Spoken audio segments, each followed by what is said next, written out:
जय हिंद बच्चों, लेकर आ चुका मैं आप लोगों के लिए class 10th physics ICSC board से एक चैप्टर है जिसका नाम है आपके पास electromagnetism. This is the second last chapter of your physics book, right, और you can say of your syllabus. तो सिंपली देखिए, इलेक्ट्रोमैग्नेटिज्म को समझने से पहले हमें कुछ चीज़ों पे एक प्रॉपर पकड़ होनी चाहिए, ठीक है ना। इलेक्ट्रोमैग्नेटिज्म आप डायरेक्टली नहीं पढ़ेंगे, इलेक्ट्रोमैग्नेटिज्म, ठीक है। इसमें आपको पढ़ना क्या क्या चीज़ें, ये होता क्या, ये सारी चीज़ें आपका जो डाउट्स है वो क्लियर हो जाएंगे। जो छोटी छोटी चीज़ें मैं आप लोगों को एक्सप्लेन करूँगा उस पर प्रॉपर एक तरीके से आप लोगों को क्या करनी है, पकड़ जो है वो बना लेनी है, ठीक है। तो चलिए मैं आपको समझाता हूँ। सबसे पहले आपको समझना पड़ेगा कि एक मैग्नेट क्या है। तो देखिए, बहुत सारी चीज़ें हमने क्लास 9th में आपके पास ये चैप्टर एक और था इलेक्ट्रोमैग्नेटिज्म, जहाँ पे हमने मैग्नेट से रिलेटेड बहुत सारी चीज़ों के बारे में डिस्कस किया था कि मैग्नेट क्या होते हैं, मोनोपोल एग्जिस्ट नहीं करता, नॉर्थ से साउथ में जाता है, मैग्नेटिक फील्ड लाइंस क्या होते हैं, ये सारी चीज़ें। तो एक बार ओवरव्यू दे देता हूँ आपको इन शॉर्ट जल्दी से, ताकि हम क्लास 10th के जो टॉपिक्स है उसे हम स्टार्ट कर पाएँ, राइट। तो मैग्नेट होता था एक ऐसा मटेरियल जो मैग्नेटिक मटेरियल को अट्रैक्ट करता था। और अगर एक नेचुरल मैग्नेट का नाम पूछे तो लोड स्टोन, क्या था, लोड स्टोन, है ना। चलिए, उसके बाद हमारे पास आता था बहुत ज़्यादा इंपॉर्टेंट, जिसे हम बोलते हैं मैग्नेटिक फील्ड। अब मैग्नेटिक फील्ड क्या होता है भाई, तो मैग्नेटिक फील्ड होता है, अगर मान लीजिए आपके पास एक बार मैग्नेट है जिसमें दो पोल होते हैं, नॉर्थ एंड साउथ, जिसमें आपको क्या समझना है कि मान लो एक मैग्नेटिक मटेरियल मैंने यहाँ पे रखा, मैग्नेटिक मटेरियल जो मैग्नेट से अट्रैक्ट हो जाए, ठीक है। अगर इसने यहाँ तक अट्रैक्ट कर लिया तो यहाँ तक इसके मैग्नेटिक फील्ड के इफेक्ट आपको देखने को मिलेंगे इस तरीके से, ठीक है ना। अगर यहाँ पे रखा, अगर वो अट्रैक्ट नहीं कर पा रहा है तो मैग्नेटिक, इसका मैग्नेटिक फील्ड यहाँ तक नहीं है। मैग्नेटिक फील्ड क्या होता है, एक मैग्नेट के चारों तरफ का, है ना, आसपास का एक स्पेस होता है, जगह होता है, जहाँ तक वो अपने मैग्नेटिक मटेरियल को अट्रैक्ट कर सके, किसी मैग्नेटिक मटेरियल को अट्रैक्ट कर सके, ठीक है। तो उसको मान लेते हैं कि ये वाला एरिया जो है इसका एक मैग्नेटिक फील्ड है, जहाँ तक ये चीज़ों को अट्रैक्ट करेगा। इस टाइप की चीज़ें होती हैं। नेक्स्ट होता है आपके पास magnetic field lines. Magnetic field lines, देखिए मैग्नेटिक फील्ड लाइंस क्या होते हैं, ये कुछ इमेजिनरी लाइंस होते हैं। इसी के बारे में आपको पहले पढ़ाया हुआ है हमने। एक इमेजिनरी लाइंस होते हैं जो नॉर्थ से निकलकर साउथ पे एंड होते हैं, नॉर्थ से निकलकर साउथ पे, हालांकि एंड नहीं होते, मैं आपकी समझाता हूँ अभी आप लोगों को। नॉर्थ से निकलते हैं साउथ की तरफ जाते हैं, इस तरीके से नॉर्थ से निकलते हैं साउथ की तरफ जाते हैं। इधर से भी आप वही दिखा सकते हैं, नॉर्थ से निकलकर साउथ की तरफ जा रहे हैं, नॉर्थ से निकलकर आपके पास साउथ की तरफ जा रहे हैं। उसके बाद आप यहाँ पे देख सकते हैं कि नॉर्थ से साउथ की तरफ जा रहा है, ठीक है, लेकिन साउथ से वो वापस नॉर्थ की तरफ आता है, कुछ इस तरीके से, कुछ इस तरीके से, कुछ इस तरीके से, कुछ इस तरीके से, कुछ इस तरीके से। आगे बात समझ में, ठीक है। तो magnetic field lines are continuous imaginary lines basically and are continuous and closed loop. Continuous देखिए कहीं पे ब्रेक हो रहा है नहीं, क्या कॉन्टिन्यूअस लूप, क्या ये एक लूप है, लूप का मतलब क्या, क्लोज्ड है, हाँ क्लोज्ड है, क्योंकि नॉर्थ से निकलता है और वापस नॉर्थ पे आ जाता है। अब समझिएगा कैसे, नॉर्थ से निकलकर साउथ पे एंड नहीं होता है, एक्चुअल में साउथ की तरफ जाता है और बाहर आपके पास कर्व होता है, ऐसे कर्व लाइन होता है, लेकिन inside the magnet it is, its direction is from south to north and it is a straight line. आगे बात समझ में। तो मैग्नेटिक फील्ड लाइंस नॉर्थ से निकलता है साउथ की तरफ जाता है, साउथ से वापस नॉर्थ की तरफ आता है। Outside the magnet it is a curve but inside the magnet it is a straight line. ये चीज हो गया आपके पास। फिर ये जो मैग्नेटिक फील्ड लाइंस होते थे इसके कुछ प्रॉपर्टीज होते थे। क्या प्रॉपर्टीज होते थे, मैं फटाफट रिपीट कर देता हूँ। वही है कि नॉर्थ से निकलते हैं साउथ की तरफ जाते हैं, बाहर आपके पास continuous closed and continuous curve है, साथ ही आपके पास outside the magnet it is a curve but inside the magnet it is a straight line. Direction outside is from north to south but inside it is south to north. देखिए कई चीजें हमने आपको इसी में बता दिया। नेक्स्ट, जहाँ पे डेंसर मैग्नेटिक फील्ड लाइंस होते हैं वहाँ पे ज्यादा मैग्नेटिक फोर्स देखने को मिलता है, मैग्नेटिक फोर्स, ठीक है, ज्यादा स्ट्रेंथ होगी वहाँ पे किसी भी मैग्नेटिक मटेरियल को खींचने की। और जहाँ पे थोड़े से देखिए यहाँ पे वीक मैग्नेटिक फोर्स है, यहाँ पे भी वीक मैग्नेटिक फोर्स है, क्योंकि मैग्नेटिक फील्ड लाइंस क्या है, दूर दूर दूर दूर है यहाँ पे आपके पास, ठीक है। एक और चीज बहुत अच्छे तरीके से ध्यान रखिएगा, क्या कहते हैं इसको, कि मैग्नेटिक फील्ड लाइंस जो होते हैं वो कभी भी एक दूसरे को इंटरसेक्ट नहीं करते। नोट साथ साथ में बनाते जाइएगा, जितनी भी चीजें बोलते जा रहा हूँ लिखते चले जाइएगा, ठीक है ना। मैग्नेटिक फील्ड लाइंस कभी भी एक दूसरे को इंटरसेक्ट नहीं करते हैं। क्यों, क्योंकि आप लोगों ने सुना होगा कि किसी भी कर्व पे अगर आपने एक टेंजेंट बनाया तो उसी टेंजेंट उस पर्टिकुलर पॉइंट का वो डायरेक्शन बता देता है। तो यहाँ पे भी आपके पास दो कर्व होते हैं, एक तरीके से देख लीजिए, पहला कर्व मान लेते हैं भाई ये है, और दूसरा कर्व इधर से अगर मैं निकाल दूँ और इंटरसेक्ट करा दूँ तो यहाँ पे इंटरसेक्ट कर रहे हैं, तो एक डायरेक्शन आपका इधर जाएगा, एक डायरेक्शन इधर जाएगा, तो एक पॉइंट से एक ही टेंजेंट पास हो सकता है अगर आपको मालूम हो। तो टेंजेंट की डेफिनेशन क्या होता है, it passes through only one point, एक पॉइंट से ज़्यादा से पास नहीं हो सकता, लेकिन यहाँ पे एक पॉइंट से दो डायरेक्शन निकल रहे हैं विच इज़ नॉट पॉसिबल, इसीलिए मैग्नेटिक फील्ड लाइंस कभी भी एक दूसरे को इंटरसेक्ट नहीं करते। आगे बात समझ में डन है, ठीक है। चलिए, तो ये एक इसकी इंपॉर्टेंट लाइन थी जो आपको बताना बहुत ज़्यादा जरूरी थी, और भी कई चीज़ें हमने आपको यहाँ पे बता दिया। चलिए, ये तो आपको पास था कि इंट्रोडक्शन कि क्लास 9th में हमने आपको क्या क्या पढ़ाया था मैग्नेट से रिलेटेड। अब आते हैं क्लास 10th में। क्लास 10th में आते ही आपको सबसे पहले हंस ऑयरस्टेड एक्सपेरिमेंट पढ़ना पड़ेगा। हंस ऑयरस्टेड एक्सपेरिमेंट। अब ये क्या होता है हंस ऑयरस्टेड एक्सपेरिमेंट? हंस ऑयरस्टेड तो आपके पास एक फिजिसिस्ट का नाम है भैया, उन्होंने क्या एक्सपेरिमेंट करा था उनके बारे में हमें पढ़ना है। एक्सपेरिमेंट क्या, एक तरीके से एक्सीडेंटली एक्सपेरिमेंट हो जाते हैं, और इनके साथ भी ऐसा ही कुछ हुआ था। एक चीज़ हमें पता है कि अगर हमारे पास एक कंडक्टर है तो उसमें से हम करंट को पास करवाएं तो करंट पास हो जाता है, अच्छी बात है, ठीक है। क्योंकि चैप्टर आप देख रहे हैं कि इलेक्ट्रोमैग्नेटिज्म है, चैप्टर का नाम क्या है, इलेक्ट्रोमैग्नेटिज्म। मतलब यहाँ पे इलेक्ट्रिक फील्ड की भी बात होगी और मैग्नेटिक फील्ड की बात होगी। इलेक्ट्रो यहाँ पे काम करेगा चार्ज से रिलेटेड, मतलब वो करंट को डायरेक्टली आपके पास इनडायरेक्टली करंट की बात करने की कोशिश कर रहा है वो, तो यहाँ पे करंट की बात होगी और मैग्नेट की भी बात होगी, ठीक है ना। इसीलिए हम यहाँ पे इलेक्ट्रोमैग्नेटिज्म चैप्टर जो है वो पढ़ने वाले हैं।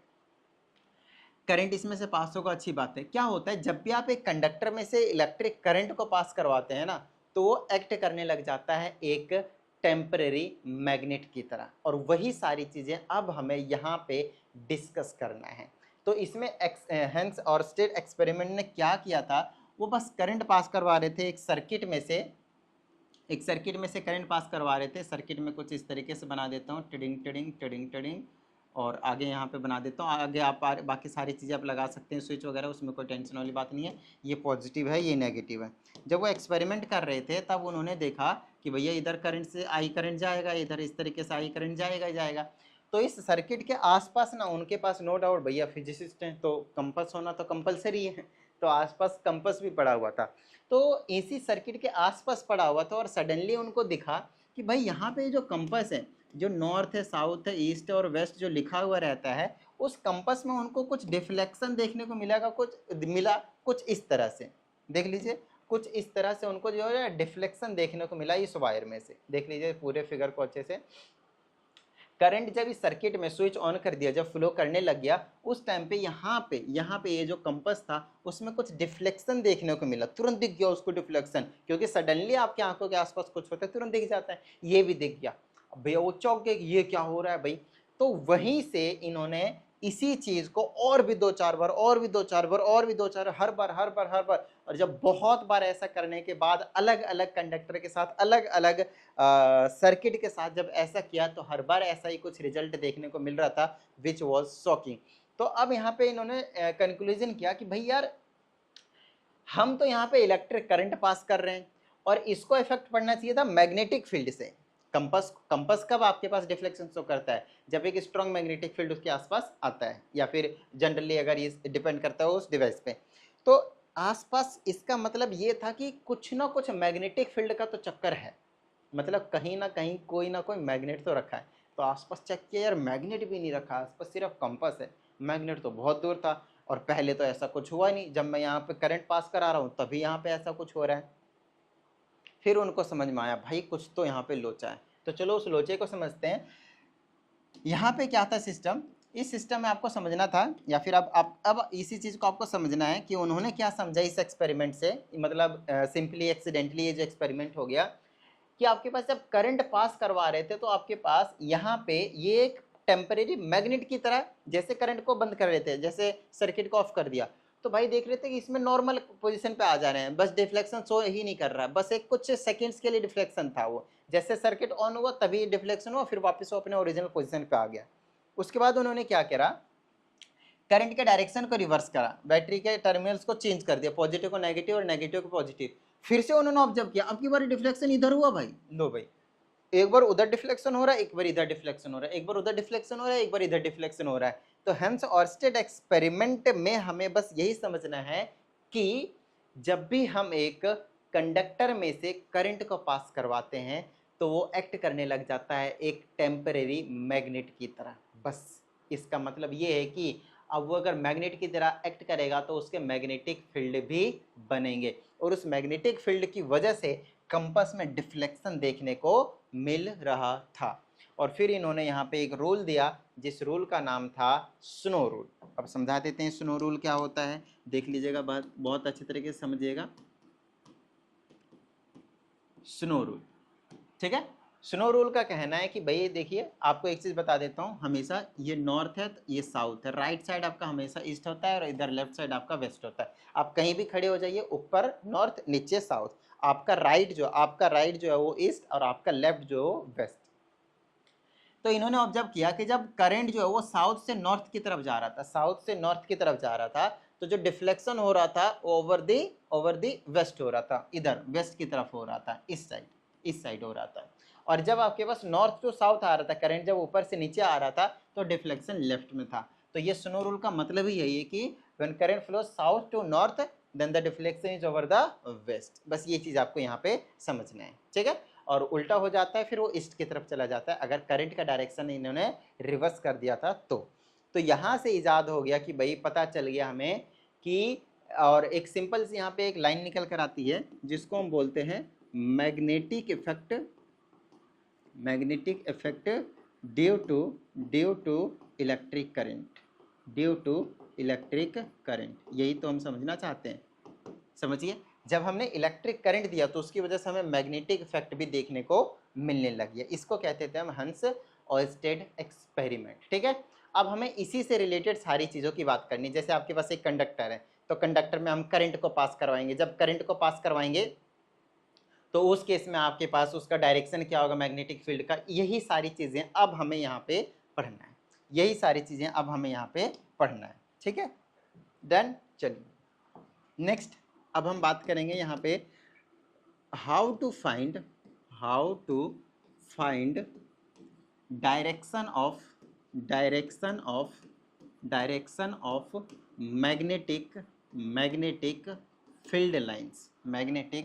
Field lines. देखो भैया, अगर आपके पास कंडक्टर है, उसमें से आपने करंट पास कराया तो वो एक मैग्नेट की तरह बिहेव करेगा। अगर वो एक मैग्नेट की तरह बिहेव करेगा तो उसके मैग्नेटिक फील्ड होंगे। अगर उसके मैग्नेटिक फील्ड होंगे तो वहाँ पे इमेजिनरी लाइंस होंगे जिसको बोलेंगे मैग्नेटिक फील्ड लाइंस, ठीक है। अच्छा, अगर वो मैग्नेटिक फील्ड लाइंस हैं तो उसका कुछ ना कुछ डायरेक्शन होगा। डायरेक्शन हमेशा होता है नॉर्थ से साउथ की तरफ। तो बस वही चीज़ हमें समझना है कि वो जो मैग्नेटिक फील्ड लाइंस था उसका डायरेक्शन क्या है। चलिए, तो वो हमें दो चीज़ों के लिए पढ़नी है। पहला फॉर स्ट्रेट कंडक्टर, पहला हमें लेना है स्ट्रेट कंडक्टर, ठीक है ना। और दूसरा लेना है हमें लूप, एक सर्कुलर लूप, ठीक है ना, क्लोज्ड लूप, ठीक है। इन दोनों के लिए जनरली मैग्नेटिक फील्ड लाइंस के डायरेक्शन को हमें यहाँ पे पता करना है। तुरंत पता चल जाएगा, ज़्यादा मतलब टेंशन लेने की ज़रूरत नहीं है। लेकिन इस चीज़ को समझने से पहले हमें एक रूल को समझना पड़ेगा, जिस रूल को हम कहते हैं, डायरेक्शन तो पता करेंगे लेकिन डायरेक्शन को पता करने के लिए हमें चाहिए राइट हैंड थंब रूल, ठीक है।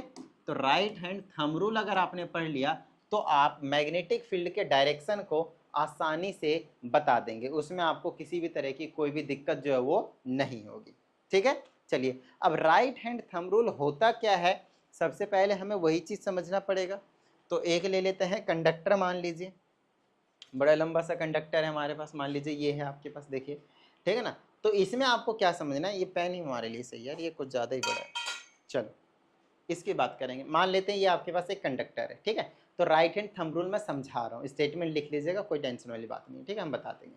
तो इसमें देखिए, इसमें आपको क्या करना है, इनका कहना है कि जो भी कंडक्टर का देखिए, मान लीजिए एक कंडक्टर है, इसमें से करंट पास कराएंगे तो एक मैग्नेट की तरह बिहेव करेगा, तो इसके मैग्नेटिक फील्ड लाइंस भी होंगे। तो मैग्नेटिक फील्ड लाइंस के डायरेक्शन क्या होंगे वो पता करने के लिए राइट हैंड थंब रूल का यूज करते हैं। तो राइट हैंड थंब रूल का कहना है कि कंडक्टर को आप अपने राइट हैंड में पकड़े, सिर्फ राइट हैंड की बात करेंगे। फिर कहता है करंट के डायरेक्शन में आप अपने अंगूठे को रखें, थंब को रखें, इस थंब को आप क्या रखेंगे, करंट के डायरेक्शन में। तो मैं मान लेता हूं कि जो करंट आ रहा है वो नीचे से आ रहा है, ऐसे करके ऊपर, तो ऊपर नॉर्थ था, नीचे साउथ था, इधर ईस्ट इधर वेस्ट, मेरे हिसाब से, आपके हिसाब से देख लीजिएगा। तो मेरे अकॉर्डिंग समझने की कोशिश कीजिएगा। तो मैंने अंगूठे को रखा है करंट के डायरेक्शन में, which is south to north, ठीक है। उसके बाद का काम है कि आपको क्या करना है, कर्ल करना है अपने फिंगर्स को। कर्ल करने का मतलब होता है कंडक्टर को पकड़ना है और कुछ नहीं, इन उंगलियों से। तो ऐसे करके आप कंडक्टर को पकड़ने की कोशिश करेंगे। तो जिस डायरेक्शन में ये जो फिंगर्स होते हैं, कर्ल होते हैं, that is the direction of magnetic field lines. कोई दिक्कत भाई? सिंपल सी बात है। अब डेफिनेशन लिखते टाइम आप क्या लिखेंगे, hold the conductor in your right hand such that thumb is indicating the direction of electric current, and then curl your fingers which will give you the direction of magnetic field lines. यही आपके पास right hand thumb rule. I hope आपको clear हुआ होगा। फिर से बता देते हैं, कंडक्टर को राइट हैंड में पकड़ना है, अंगूठे को करंट के डायरेक्शन में रखना है, थंब को, और उंगलियों को कर्ल कर देना है। जिस डायरेक्शन में कर्ल होगा उसी डायरेक्शन में आपके पास क्या हो जाएंगे, मान लीजिए ऐसे देख रहे हैं तो आपके हिसाब से क्लॉकवाइज हो रहा होगा, कोई दिक्कत वाली बात नहीं है, देखने के ऊपर पर्सपेक्टिव है और कुछ नहीं। तो राइट हैंड थंब रूल हो गया आपके पास, यही चीज़ आपके पास राइट हैंड थंब रूल, ठीक है। तो यहाँ पे मैं बना भी देता हूँ, ये रहा आपके पास कंडक्टर। अगर करंट का डायरेक्शन साउथ टू नॉर्थ है तो ये इसका डायरेक्शन होता है, इस तरीके से आपको बनाना, इस तरीके से होता है, ठीक है। ये है, ऐसे डायरेक्शन है आपके पास, और ऐसे और भी चला जाएगा, ऐसे और चला जाएगा, ऐसे ऐसे और चला जाएगा। एक ही पॉइंट से आपके पास इतने सारे मैग्नेटिक फील्ड लाइन निकल सकते हैं, विच इज़ नथिंग बट, इस वाले पॉइंट की बात करो, which is nothing but concentric circles, concentric circles, concentric circles, ठीक है। ये भी आपको शायद 9th में मैंने आपको बताया हुआ है, जहाँ तक मुझे याद है, ये भी बताया हुआ है, शायद की बात कर रहा हूँ, बट ठीक है, नहीं पता तब भी आप समझ लीजिए बहुत अच्छे तरीके से, ठीक है। तो जब आपके पास कंडक्टर स्ट्रेट रहता है तो आपके पास कॉन्सेंट्रिक सर्कल्स के फॉर्म में मिलते हैं। कॉन्सेंट्रिक सर्कल्स हम उसको कहते हैं, बहुत सारे सर्कल जिनका सेंटर सेम हो, एक ही सेंटर हो। जैसे ये वाला पॉइंट लिया, इस पॉइंट से हमारे पास बहुत सारे मैग्नेटिक फील्ड लाइंस निकले जो कि कॉन्सेंट्रिक्स थे, ठीक है। अच्छा, तब क्या होगा, अगर मैं करंट को नीचे से ना पास करवा कर मैं ऊपर से पास करवा दूं, कोई दिक्कत वाली बात नहीं, पास करा लो भाई, ये लो, डायरेक्शन क्या होगा मैग्नेटिक फील्ड लाइंस का, रिवर्स हो जाएगा और कुछ नहीं, ठीक है। इतनी बात डन है। अच्छा, स्ट्रॉन्ग मैग्नेटिक फील्ड कम बनेंगे जब आपके पास करंट की क्वांटिटी ज़्यादा होगी, जब आपके पास करंट की क्वांटिटी ज़्यादा होगी। आ गई होगी बात समझ में मेरे हिसाब से, तो डन है, ठीक है। चलिए, बहुत अच्छी बात है। अगर यहाँ तक समझ में आ गया तो अब हम आगे जाएंगे और समझने की कोशिश करेंगे कि किस तरीके से एक सर्कुलर लूप में आप ये कंडक्टर के बारे में बता सकते हैं, मैग्नेटिक फील्ड लाइंस के डायरेक्शंस क्या होते हैं। अगर आपके पास एक सर्कुलर है कंडक्टर, मान लेते हैं पूरी तरह सर्कुलर है और इसमें से करंट वगैरह कुछ पास हो रहे हैं, मान लेते हैं करंट का डायरेक्शन मान लेते हैं फिलहाल इस तरह से जा रहे हैं, क्लॉकवाइज, दिस इज क्लॉकवाइज, ठीक है, क्लॉकवाइज, क्लॉकवाइज मतलब घड़ी के डायरेक्शन में। देखिए इधर 12 1 2 3 4 ऐसे करके घूमते हैं, तो ये क्लॉकवाइज डायरेक्शन हो गया। आपको याद रखना है, यहाँ पे ऐसे लिखना है साउथ, और इसमें भी आपको एरो लगा देना है ऐसे करके, ये एरो गया और ये वाला एरो गया। देखिए क्लॉकवाइज साउथ में आराम से क्लॉकवाइज बना पा रहे हैं। तो अगर आपके पास क्लॉकवाइज डायरेक्शन जाता है करंट का तो वो एक साउथ की तरह एक्ट करता है, और जब एंटी क्लॉकवाइज जाता है तो वो एक नॉर्थ की तरह एक्ट करता है। बट अभी मैंने आपको मैग्नेटिक फील्ड लाइंस के बारे में बताया ही नहीं है, अभी तो मैं डायरेक्शन बता रहा था कि हाँ एक मैग्नेट की तरह ये भी बिहेव करता है और इसके भी पोल्स होते हैं, एक साउथ एक नॉर्थ, ठीक है। अभी पता चल जाएगा। अभी बस इतना समझिए कि मेरे पास क्या था, सर्कुलर लूप था, तो इसमें हमें मैग्नेटिक फील्ड के डायरेक्शंस पता करने हैं। तो देखिए करंट के डायरेक्शन में मैं अंगूठे को रखूंगा, मान लीजिए ये अंगूठे के डायरेक्शन में गया, उंगलियां अंदर जाएंगी, ऐसे करके कर लूंगे, इसको पकड़ने की कोशिश करूंगा तो इनवर्ड जा रहे हैं, जिसको मैं क्रॉस से रिप्रेजेंट करता हूँ, इनवर्ड जा रहे हैं आपके पास, ठीक है ना, इनवर्ड जा रहे हैं। फिर यहाँ पे भी अगर आप लगाएंगे तो भी आपके पास क्या जाएगा, इनवर्ड ही जाएगा, देख लीजिए इनवर्ड जाएगा। तो जब क्लॉकवाइज होता है तो मैग्नेटिक फील्ड का डायरेक्शन क्या होता है, इनवर्ड होता है। जब एंटी क्लॉकवाइज आएगा तो क्या हो जाएगा आपके पास, देख लीजिए, मान लेते हैं आप दूसरा ले लेते हैं, अगर मैं दूसरा यहाँ पे बना लेता हूँ और उस डायरेक्शन में अपोजिट कर देता हूँ, आपकी बार एंटी क्लॉकवाइज है, ऐसे है इस तरीके से, तो ये वाला ऐसे रखेंगे तो अंदर से बाहर आ रहा होगा तो ये आउटवर्ड हो जाएगा, डॉट से हम आउटवर्ड को रिप्रेजेंट करते हैं। तो एक हो गया इनवर्ड और एक हो गया आउटवर्ड, और ये एंटी क्लॉकवाइज डायरेक्शन में इनवर्ड और आउटवर्ड की जो कंडीशन होती है वो निकल कर आती है सर्कुलर लूप में। अगर आपको प्रॉपर मैग्नेटिक फील्ड लाइन्स ही बनाने हैं, सर्कुलर लूप लेते हैं हम, जब सर्कुलर लूप लेते हैं और वो भी करंट कैरिंग, उस टाइम पे आपके पास मैग्नेटिक फील्ड लाइन्स जो बन रहे होते हैं। तो मैं आपको समझाता हूँ किस तरीके से बन रहे होते हैं। देखिए करंट की एंट्री तो आपको दिखानी पड़ेगी भाई, उसमें तो कोई डाउट वाली बात नहीं है। तो उस कंडक्टर को हम कुछ इस तरीके से दिखाते हैं, ठीक है ना। मान लेते हैं यहाँ से करंट की एंट्री हो रही है, तो ऐसे करके करंट जाएगा और उस तरीके से आएगा, तो इधर से करंट जो है वो बाहर निकल जाएगा। डायरेक्शन का खेल है, अच्छे से समझिएगा। तो मान लीजिए इसमें लगाऊंगा तो करंट नीचे की ओर जा रहा है एक तरीके से, तो ऐसे करके क्या होगा, बाहर आ रहा होगा, बाहर आ ऐसे करके बाहर आ रहा होगा, ठीक है ना। और ऐसे करके वापस आ रहा होगा ऐसे करके, तो यहाँ से ऐसे करके जाएगा जाएगा जाएगा जाएगा जाएगा जाएगा, ऐसे करके आएगा। तो करंट नीचे आ रहा है, ये भी ऐसे करके जाएगा। तो यहाँ पे बनाना कैसे, मैं आपको समझा देता हूँ। यहाँ पे एक तरीके से सर्कुलर लूप बन रहा होता है, बन रहा होता है, बन रहा होता है, बन रहा होता है। इसको थोड़ा सा सर्कुलर लूप ही है, कुछ और नहीं है। ऐसे करके आप दिखाते चले जाएंगे, ऐसे करके दिखाते चले जाएंगे। इसमें जो डायरेक्शन होगा ना, इस तरीके से एरो का खेल है, बहुत अच्छे तरीके से एरो को ध्यान से समझिएगा, ठीक है ना। ऐसे करके ऐसे कर, ऐसे डायरेक्शन ऐसे ही तो घूमेगा ना, ऐसे ही घूमेगा भाई, सीधी सी बात है। और इसमें यहाँ पे इसी का डायरेक्शन उल्टा होता चला जाएगा, यहाँ पे ऐसे सर्कुलर लूप बनता रहता है। डायरेक्शन इन सब में सेम ही होने वाला है, ध्यान रखिएगा। ऊपर अलग डायरेक्शन रखता है, लेकिन नीचे ऐसे करके घूमता जाएगा, ऐसे करके डायरेक्शन अपोजिट हो जाते हैं इसीलिए। और बीच में एग्जैक्ट इक्वल टू आते इस तरीके से आपके पास क्या हो जाता है, ये आपके पास एक स्ट्रेट लाइन बन जाती है, स्ट्रेट लाइन बन जाती है। तो जो इस केस में देखिए, आपने जब स्ट्रेट कंडक्टर लिया था उस टाइम पे आपको जो मैग्नेटिक फील्ड लाइंस मिला था वो मिला था कॉन्सेंट्रिक सर्कल्स के फॉर्म में। बट जब आपके पास एक सर्कुलर लूप आ जाता है तो उस टाइम पे आपके पास मैग्नेटिक फील्ड लाइंस बन जाता है स्ट्रेट। आगे बात समझ में, स्ट्रेट। तो इस चीज का एक प्रॉपर जो ध्यान है वो आपको रखना है, ठीक है। इसको हम कहते हैं भाई magnetic field lines due to current carrying circular loop, ठीक है, डन, ओके। अब अगला जो है आपके पास उसे हम बोलते हैं सोलेनॉइड। क्या कहते हैं हम इसको, सोलेनॉइड। तो सोलेनॉइड एक बड़ा ही इंपॉर्टेंट कंसेप्ट है, तो उसको भी समझ लीजिएगा। इसकी वजह से हम आपको मैग्नेटिक फील्ड लाइंस जो है वो समझाने की कोशिश करेंगे। अब पहले ये समझ लीजिएगा, अगर आपके पास एक सर्कुलर लूप है, ठीक है ना, सर्कुलर लूप है, ठीक है, इस तरीके से इसमें से करंट पास हो रहा है, तो वो एक मैग्नेट की तरह बिहेव करने लग जाता है। एक होता है फ्रंट साइड और एक होता है बैक साइड। एक फ्रंट साइड एक नॉर्थ होगा और बैक साइड साउथ होगा, depending upon the direction of the current. ध्यान से, तो मैं आपको समझा देता हूँ। तो आप क्लॉकवाइज ले लीजिए और इसमें ऐसे लिख लीजिए जैसा कि बताया मैंने आपको, इस तरीके से। तो साउथ जो होगा हमेशा जब आप सामने से देख रहे हैं, ऐसे ये सर्कुलर लूप है। अब मेरे पास कोई सर्कुलर चीज़ है क्या, लेट मी चेक। फिलहाल तो नहीं दिख रहा मुझे कुछ। मान लेते हैं इस घड़ी को, ठीक है ना, मान लेते हैं भाई इस घड़ी को, ये कैसे होगा, ये ऐसे होगा, ठीक है। मान लेते हैं ये सर्कुलर है, ठीक है। आप अपने पर्सपेक्टिव से देखिएगा, आप सामने से देख रहे हैं इधर से, तो अगर करंट ऐसे घूम रहा है, ऐसे करके घूम रहा है, तो ये जो सामने वाला हिस्सा है वो आपके पास साउथ की तरह एक्ट करेगा, साउथ की तरह एक्ट करेगा। तो पीछे वाला क्या हो गया, नॉर्थ की तरह। क्यों, क्योंकि मैं जब यहाँ से देखूंगा तो इधर से जब करंट जा रहा था तो आपको तो लग रहा है क्या है, वो साउथ है क्योंकि क्लॉकवाइज दिख रहा है। बट मुझे यहाँ से क्या वो दिख रहा होगा, एंटी क्लॉकवाइज, तो ये नॉर्थ की तरह एक्ट करेगा। मतलब करंट का डायरेक्शन अगर साउथ होगा तो सामने वाला हिस्सा क्या होगा, साउथ होगा। क्लॉकवाइज साउथ, ठीक है, anti clockwise north. Got it. तो बस ये खेल है इसमें, और कुछ नहीं, ठीक है ना। तो डायरेक्शन का खेल है करंट का, नॉर्थ, ये वाला नॉर्थ हो जाएगा, तो ये वाला नॉर्थ और ये वाला ऐसे करके जाएगा एंटी क्लॉकवाइज, ठीक है। ऐसे करके देख लीजिए। एरो भी अगर उसी हिसाब से लगाते हैं साउथ नॉर्थ में तो आपको डायरेक्शन भी याद रह जाएंगे। और ये चीज़ हम यूज़ करते हैं किसमें, तो ये चीज़ हम यूज़ करेंगे भाई इसमें सोलेनॉइड में। अब सोलेनॉइड होता क्या है, तो सोलेनॉइड में क्या सिस्टम रहता है भाई, मैं अभी आपको एक्सप्लेन कर देता हूँ। इसमें एक हम लेते हैं सिलेंड्रिकल कुछ भी रॉड, जिसमें बहुत सारे number of turns insulated copper wire का जो अच्छा बेटा, अच्छा शाबाश, वायर है, उसे हम लपेट देते हैं कुछ इस तरह से, कुछ इस तरह से समझिएगा।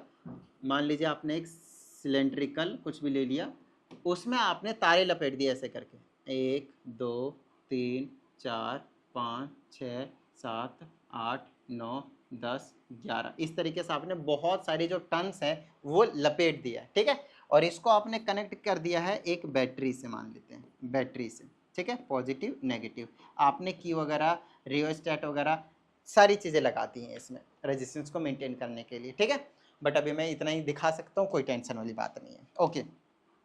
अब चीज़ों को समझिएगा कि यहाँ पे हो क्या रहा है। इसे मैं एक सोलेनॉइड का नाम दूंगा अगर इसमें से करंट जो है फ्लो कर रहा है, जो कि करंट फ्लो करेगा तो ये रहेगा करंट का डायरेक्शन, ये ऐसे जाएगा ऐसे करके, है ना, ये ऐसे जा रहा है, ये ऐसे जा रहा है, यहाँ पे ऐसे आ रहा है, इसमें ऐसे जा रहा है, ये इसमें ऐसे आ रहा है, ऐसे आ रहा है, ऐसे ऐसे ऐसे ऐसे ऐसे ऐसे ऐसे ऐसे ऐसे ऐसे ऐसे ऐसे ऐसे ऐसे ऐसे, नहीं वो गलत हो गया, ऐसे घूम कर जाएगा तो ऐसे चला जाएगा। ठीक है, तो अब आपके पास यहाँ पे काम आता है, ये जो आपको दिख रहा है वो एक्ट करने लग जाता है एक इलेक्ट्रोमैग्नेट की तरह, एक मैग्नेट की तरह एक्ट करता है। क्योंकि अगर आप यहाँ पे नोटिस करें तो आपको एक सर्कुलर पाथ दिखेगा, ऐसे करके मैंने भेजा हुआ ऐसे करके, तो यहाँ पे क्लॉकवाइज आ रहा है, तो क्लॉकवाइज आ रहा है तो आप इसे साउथ बोल सकते हैं। ठीक है, डिपेंडिंग कि आप कैसे भेजा, हो सकता है आप ऐसे भेज रहे होंगे वहाँ पे करंट का डायरेक्शन, तो वो नेगेटिव की तरह एक्ट करेगा।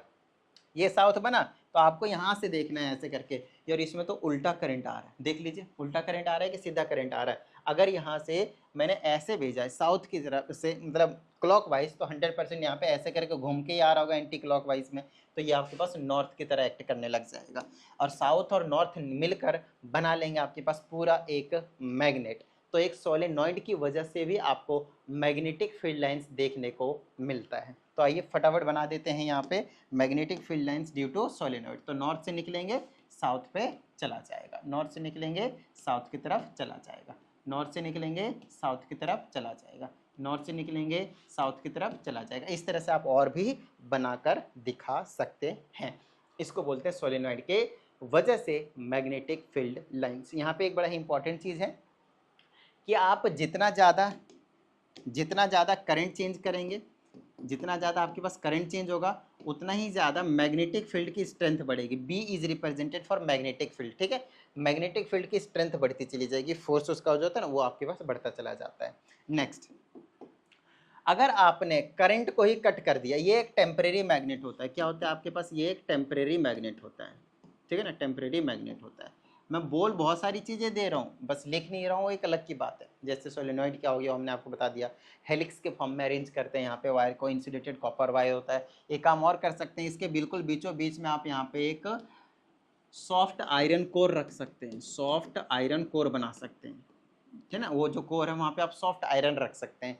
सॉफ्ट आयरन कोर का रखने का जो बेनिफिट होता है वो ये होता है कि एक इस वैसे टाइप का मटेरियल होता है जो मैग्नेटिक फील्ड के होने की वजह से खुद को और भी ज़्यादा मैग्नेटाइज कर लेता है, मतलब और भी ज़्यादा मैग्नेटिक फील्ड की स्ट्रेंथ को बढ़ा देता है। तो सॉफ्ट आयरन कोर अगर आपने बीच में रख दिया तो भी आपकी मैग्नेटिक फील्ड की जो स्ट्रेंथ होगी वो भी बढ़ जाएगी।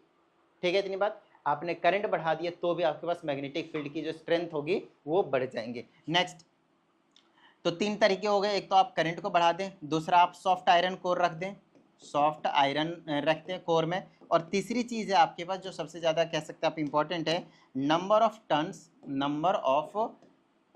Of wire.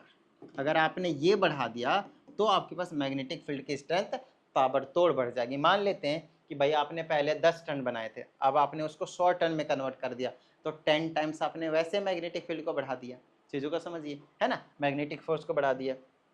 आगे चल के आप पढ़ेंगे कि मैग्नेटिक फोर्स का जो फॉर्मूला है वो होता है BIL। क्या होता है, BIL, बिल। ठीक है, तो यहाँ पे आपके पास देखिए करंट बढ़ेगा तो मैग्नेटिक फोर्स वैसे बढ़ जाएगा आपके पास, है ना, करंट के बढ़ने से मैग्नेटिक फील्ड में, मैग्नेटिक फील्ड की वजह से मैग्नेटिक फोर्स बढ़ जाएगा। सारी चीज़ें वही है और कुछ खास नहीं। ठीक है, चलिए, बड़ी छोटी सी चीज़ें हैं, ध्यान से समझिएगा। करंट के बढ़ने से मैग्नेटिक फोर्स तो वैसे ही बढ़ना है। अच्छा, एक चीज़ यहाँ पे खास चीज़ है, बहुत सारे बच्चे जो है वो यहाँ पे कंफ्यूज रहते हैं, जो मैं क्लियर कर देना चाहता हूँ कि ये जो लेंथ होती है ना L, यहाँ से लेकर यहाँ तक, length should be much greater than diameter of which, जो सर्कुलर पाथ यहाँ पे हमने बनाया है, जो सर्कल्स बने, जो हेलिक्स फॉर्म वाले सर्कल हैं, उसका डायमीटर हमेशा बड़ा, डायमीटर छोटा होना चाहिए, जो लेंथ होगी पूरी की पूरी सोलेनॉइड की वो ज़्यादा होनी चाहिए। इस बात का आपको ध्यान रहे, तभी हम उसे सोलेनॉइड बोलेंगे, अदरवाइज हम उसे सोलेनॉइड नहीं बोलेंगे। ठीक है, यहाँ पे ये जितनी भी सारी चीज़ें थी वो बहुत ज़्यादा इंपॉर्टेंट थी। और यहीं पे एक इंपॉर्टेंट चीज़ और बताना चाहूँगा कि आप लोगों को जो भी डाउट होता है आप इस नंबर पे भेज सकते हैं, आराम से आपके डाउट्स का जो वीडियो सॉल्यूशन है वो आपको मिल जाएगा। आगे बात समझ में, सारी चीज़ें सेम है, ठीक है, डन है, ओके। एक और चीज़ है यहाँ पे कि फिर भी अगर आप लोगों को समझ में नहीं आता है तो उसके लिए आप प्रेफर कर सकते हैं पर्सनल ऑनलाइन क्लास। ठीक है, जहाँ पे 1-on-1 क्लास चलता है। मैं 1 घंटा आप लोगों के साथ रहूँगा और आप लोगों के जो कॉन्सेप्ट होते हैं वो मैं बिल्ड कर दूंगा, आप लोगों के जो डाउट्स होते हैं वो मैं दूर कर दूंगा। बट एक चीज़ का प्रॉपर ध्यान रहे, ये जो पर्सनल ऑनलाइन क्लासेस होते हैं वो पेड होते हैं। ठीक है, चलिए आगे की बात करते हैं। अभी अभी हमने यहाँ पे जो डिस्कस किया है अभी तक, उसमें से एक तो आ गया सिंपल सा, आप बोलेंगे राइट हैंड थंब रूल, है ना, right hand thumb rule, right hand thumb rule. ठीक है, चलिए, बहुत ज़्यादा इंपॉर्टेंट था ये राइट हैंड थंब रूल भाई, इसके बिना काम नहीं बनना था, है ना, कितना ज़्यादा इंपॉर्टेंट था पता ही था। उसके बाद हमने दूसरे में डायरेक्शन ऑफ मैग्नेटिक फील्ड निकालना सीख लिया, डायरेक्शन ऑफ मैग्नेटिक फील्ड निकालना सीख लिया, डायरेक्शन ऑफ मैग्नेटिक फील्ड निकालना सीख लिया। बोलिए हाँ या नहीं, बिल्कुल सिंपल है, डन है। चलिए नेक्स्ट हमने उसी में ही देख लिया कि सोलेनॉइड क्या था, ठीक है ना। और यहाँ पे हमने डिस्कस कर लिया एक स्ट्रेट कंडक्टर की वजह से, और एक लूप की वजह से, सर्कुलर लूप की वजह से, इन दोनों की वजह से मैग्नेटिक फील्ड लाइन के जो डायरेक्शंस थे वो हमने पता कर लिया। तो कहीं ना कहीं अगर आप देखें तो सारी चीज़ें जितनी होनी चाहिए था इस वीडियो में वो मैंने आपको इन्फॉर्मेशन दे दिया। आगे की चीज़ें मैं अभी कंटिन्यू नहीं कर सकता क्योंकि एक बार कंटिन्यू कर दिया तो बहुत सारी उससे रिलेटेड चीज़ें हैं। और अगला जो टॉपिक होने वाला है आप लोगों का वो है आपके पास मैग्नेटिक फोर्स से रिलेटेड, ठीक है, और उसी के एप्लीकेशन की हम बात करेंगे। फिर वहाँ पे आपके पास बहुत सारे थोड़े से अच्छे टॉपिक जो आपको देखने को मिल जाएंगे, तो कोई टेंशन वाली बात नहीं, वो चीज़ें आपको बहुत ही अच्छे तरीके से हम समझा देंगे, उसकी टेंशन मत लीजिए। फिलहाल जो आपका काम होता है वो ये होता है कि जितनी भी चीज़ें हमने आपको इस वीडियो में कवर करवाया है उससे रिलेटेड कुछ कॉन्सेप्चुअल क्वेश्चंस करने की प्रैक्टिस करें बुक में से, या और इनको बहुत अच्छे तरीके से समझ लें। अगर जिसको समझ में ना आया है वो डाउट अपना भेज सकते हैं व्हाट्सएप पे, और बाकी आप यहाँ से करते रहिएगा प्रैक्टिस, क्योंकि प्रैक्टिस नहीं करेंगे तो आप लोगों को सारी चीज़ जो है क्लियर नहीं होंगे। तो चलिए उम्मीद करते हैं कि आप सभी को जो चीज़ें हैं वो क्लियर हो गए होंगे, और अगर ऐसा है तो फटाफट यार वीडियो को लाइक कर दीजिए। साथ ही अगर आप चाहते हैं कि मुझे सपोर्ट करें तो वीडियो को सिर्फ शेयर कर दीजिएगा। चलिए मिलते हैं अगली वीडियो में, प्रैक्टिस करते रहिएगा। जय हिंद।